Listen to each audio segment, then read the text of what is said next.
इतने में एक कार उधर से लाइब्रेरी की ओर गुजरी। कपूर ने देखा और बोला, अच्छा ठाकुर साहब, मुझे तो इजाज़त दीजिए, अब चलूँ लाइब्रेरी में। वो लोग आ गए। आप कहाँ चल रहे हैं? मैं ज़रा जिमखाने की ओर जा रहा हूँ। अच्छा भाई, तो शाम को पक्की रही। बिल्कुल पक्की, कपूर बोला और चल दिया। लाइब्रेरी के पोर्टिको में कार रुकी थी और उसके अंदर ही डॉक्टर साहब की लड़की बैठी थी। क्यों सुधा, अंदर क्यों बैठी हो? तुम्हें ही देख रही थी चंदर। और वह उतर आई। दुबली पतली, नाटी सी, साधारण सी लड़की। बहुत सुंदर नहीं, केवल सुंदर, लेकिन बातचीत में बहुत दुलारी। चलो अंदर चलो, चंदर ने कहा। वो आगे बढ़ी, फिर ठिठक गई और बोली, चंदर, एक आदमी को 4 किताबें नहीं मिलती क्या? हाँ, क्यों? तो उसने बड़े भोलेपन से मुस्कुराते हुए कहा, तो तुम अपने नाम से मेंबर बन जाओ और 2 किताबें हमें दे दिया करना, बस। ज़्यादा का हम क्या करेंगे? नहीं, चंदर हंसा, तुम्हारा तो दिमाग खराब है। खुद क्यों नहीं बनती मेंबर? नहीं, हमें शर्म लगती है। तुम बन जाओ मेंबर हमारी जगह पर। पगली कहीं की। चंदर ने उसका कंधा पकड़कर आगे ले चलते हुए कहा, वाह रे शर्म, अभी कल ब्याह होगा तो कहना हमारी जगह तुम बैठ जाओ। चंदर, कॉलेज में पहुंच गई लड़की, अभी शर्म नहीं छूटी इसकी। चल अंदर।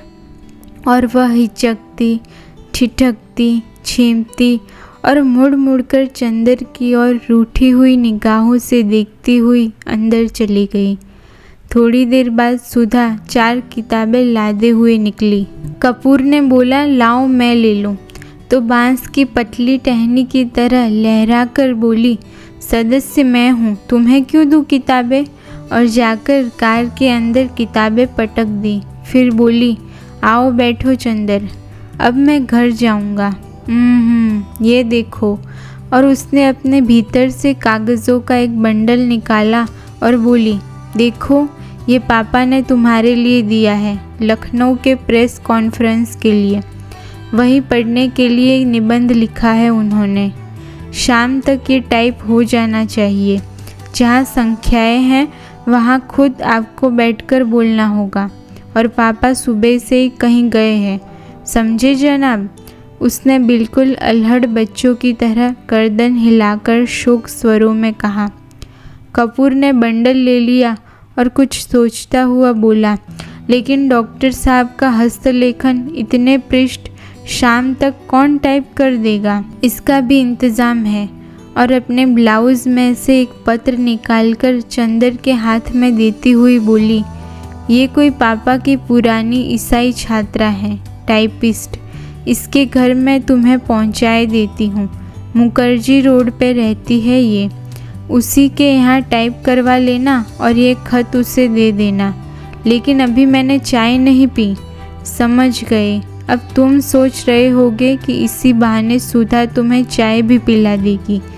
सो मेरा काम नहीं है जो मैं चाय पिलाऊं, पापा का काम है ये। चलो आओ। चंदर जाकर भीतर बैठ गया और किताबें उठाकर देखने लगा। अरे, 4 कविता की किताबें उठा लाई, समझ में आएंगी तुम्हारे? क्यों सुधा? नहीं, चिढ़ते हुए सुधा बोली, तुम कहो तुम्हें समझा दे, इकोनॉमिक्स पढ़ने वाले क्या जाने साहित्य। अरे, मुखर्जी रोड पर ले चलो ड्राइवर, चंदर बोला। इधर कहाँ चल रहे हो? नहीं, पहले घर चलो, सुधा बोली। चाय पी लो तब जाना। नहीं, मैं चाय नहीं पीऊँगा, चंदर बोला। चाय नहीं पीऊँगा? वाह वाह, सुधा की हंसी में दूधिया बचपन छलक उठा। मुँह तो सूखकर गोभी हो रहा है, चाय नहीं पिएंगे। बंगला आया तो सुधा ने महाराजीन से चाय बनाने के लिए कहा और चंदर को स्टडी रूम में बिठाकर प्याले निकालने के लिए चल दी। वैसे तो ये घर, ये परिवार चंद्र कपूर का अपना हो चुका था। जब से वो अपनी माँ से झगड़कर प्रयाग भाग आया था पढ़ने के लिए। यहाँ आकर बीए में भर्ती हुआ था और कम खर्च के ख्याल से चौक में एक कमरा लेकर रहता था। तभी डॉक्टर शुक्ला उसके सीनियर टीचर थे और उसकी परिस्थितियों से अवगत थे। चंदर की अंग्रेज़ी बहुत ही अच्छी थी और डॉक्टर शुक्ला उससे अक्सर छोटे छोटे लेख लिखवाकर पत्रिकाओं में भिजवाते थे। उन्होंने कई पत्रों के आर्थिक स्तंभ का काम चंदर को दिलवा दिया था और उसके बाद चंदर के लिए डॉक्टर शुक्ला का स्थान अपने संरक्षक और पिता से भी ज़्यादा हो गया था। चंदर शर्मीला लड़का था, बेहद शर्मीला। कभी उसने यूनिवर्सिटी के वजीफ़े के लिए भी कोशिश न की थी, लेकिन जब बीए में वो सारी यूनिवर्सिटी में सर्वप्रथम आया तब स्वयं इकोनॉमिक्स विभाग ने उसे यूनिवर्सिटी के आर्थिक प्रकाशनों का वैतनिक संपादक बना दिया था। एमए में भी वो सर्वप्रथम आया और उसके बाद उसने रिसर्च ले ली। उसके बाद डॉक्टर शुक्ला यूनिवर्सिटी से हटकर ब्यूरो में चले गए थे। अगर सच पूछा जाए तो उसके सारे करियर का श्रेय डॉक्टर शुक्ला को था, जिन्होंने हमेशा उसकी हिम्मत बढ़ाई और उसको अपने लड़के से बढ़कर माना। अपनी सारी मदद के बावजूद डॉक्टर शुक्ला ने उससे इतना अपनापन बनाए रखा कि कैसे धीरे धीरे चंदर सारी गैरियत खो बैठा, ये उसे खुद नहीं मालूम। ये बंगला, इसके कमरे, इसके लॉन, इसकी किताबें, इसके निवासी, सभी कुछ जैसे उसके अपने थे और सभी का उससे जाने कितने जन्मों का संबंध था। और ये नन्ही दुबली पतली रंगीन चंद्र किरण सी सुधा जब आज से वर्षों पहले ये 7वीं पास करके अपनी बुआ के यहाँ से यहाँ आई थी, तब से लेकर आज तक कैसे भी वह चंदर की अपनी होती गई थी। इससे चंदर खुद नहीं जानता था। जब वह आई थी तब वो बहुत शर्मीली थी, बहुत भोली थी। 8वीं में पढ़ने के बावजूद वह खाना खाते वक्त रोती थी, मचलती थी तो अपनी कॉपी फाड़ डालती थी और जब तक डॉक्टर साहब उसे गोदी में बिठाकर नहीं मनाते थे वो स्कूल नहीं जाती थी। 3 बरस की अवस्था में ही उसकी माँ चल बसी थी और 10 साल तक वह अपनी बुआ के पास एक गांव में रही थी।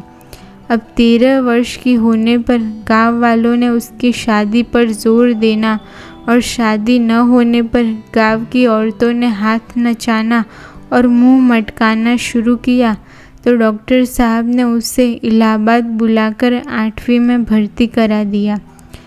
जब वो आई थी तो आधी जंगली थी। तरकारी में घी कम होने पर वह महाराजिन का चौका जूठा कर देती थी और रात में फूल तोड़कर न लाने पर अक्सर उसने माली को दांत भी काट खाया था। चंद्र लेकिन जब 2 साल तक उसके ये उपद्रव जारी रहे और अक्सर डॉक्टर साहब गुस्से के मारे उसे न साथ खिलाते थे और ना ही उससे बोलते थे तो वो रो रो कर और सिर पटक पटक कर अपनी जान आधी कर देती थी। तब अक्सर चंदर ने पिता और पुत्री का समझौता करवाया था।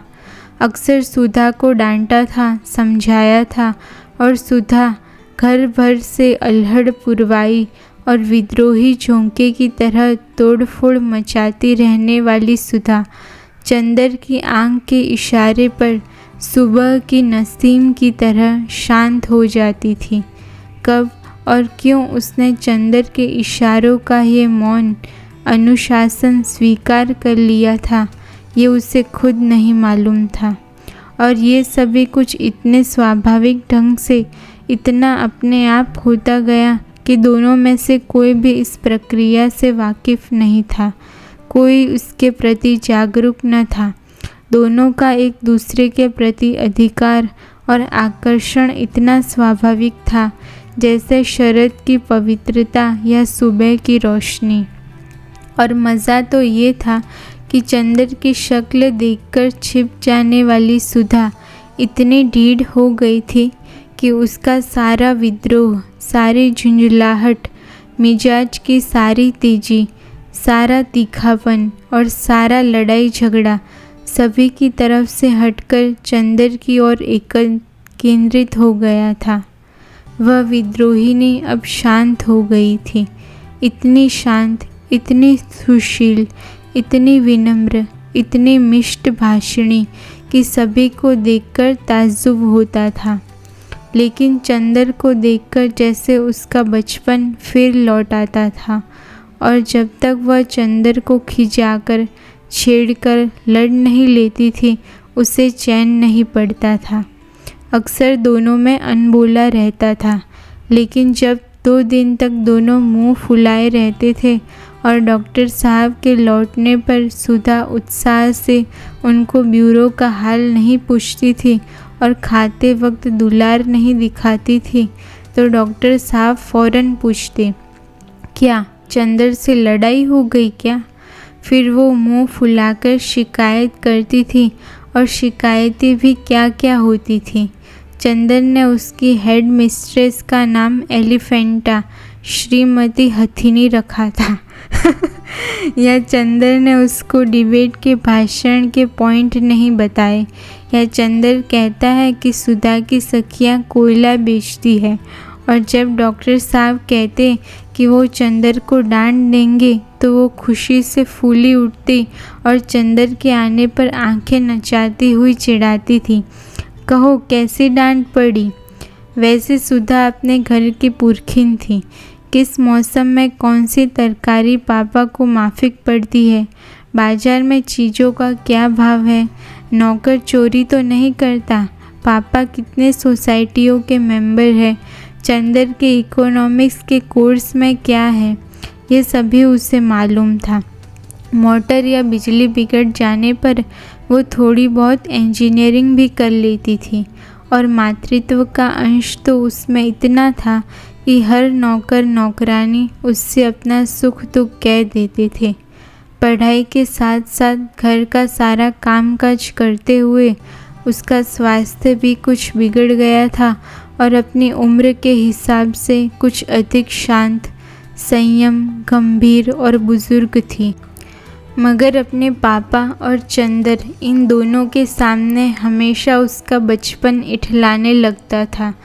दोनों के सामने उसका हृदय उन्मुक्त और स्नेह बाधाहीन था। सो फ्रेंड्स, गुनाहों के देवता के इस एपिसोड में बस इतना ही। मुझे कमेंट सेक्शन में लिखकर ज़रूर बताइएगा कि ये स्टोरी आपको कैसी लगी, और अगर ये स्टोरी आपको इंटरेस्टिंग लगती है तो प्लीज़ मेरे चैनल को सब्सक्राइब करें, लाइक करें, और इस एपिसोड को कम से कम अपने एक फ्रेंड या फैमिली मेम्बर के साथ शेयर करें।